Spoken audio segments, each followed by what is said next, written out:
Why do we know so little about the human brain? We know more about the bottom of the ocean and the surface of Mars than we know about the human brain. There were 4 misconceptions about brain health that really put us behind. Number 1, fixed brain theory. People used to think that your brain changed during childhood, but then when you were fully mature, it stayed the way it was, and any damage that happened to it was permanent. Now we know more and more about neuroplasticity, that the brain is actually highly adaptable and that it can heal from damage, and that's dramatically changed the way that we're looking at treatments for the brain. For example, they're focusing more and more on medicines that increase neuroplasticity, like psychedelics, psilocybin, and ketamine are 2 main treatments for that. Number 2, the blood-brain barrier.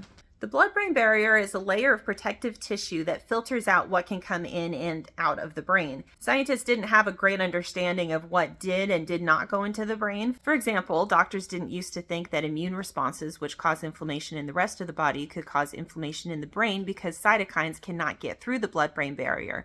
But we know now that just because they can't get through doesn't mean that there isn't also an inflammatory response within the brain. Before, people didn't pay much attention to inflammation on the brain, and now we've learned that if you pump cytokines into otherwise healthy people, you can also stimulate feelings of despair and sadness.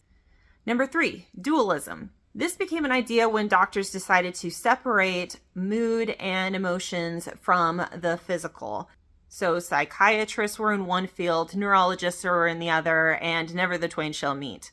We're realizing more and more how much the body affects the brain. For example, gut health, inflammation, like I mentioned, hormones, and that poor physical health can cause poor mental health. They're all intertwined.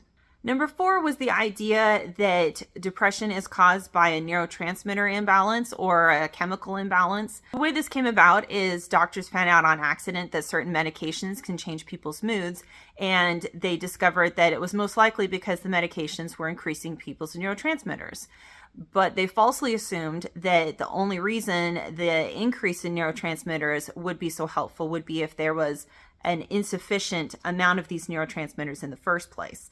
There was never any proof that this was the case. There are no biomarkers for neurotransmitters. Increasing the neurotransmitters that are responsible for improving mood works on neurotypical people who don't have mental health problems. For example, doing activities that increase dopamine is going to make anybody happy. It doesn't mean that they didn't have enough dopamine in the first place.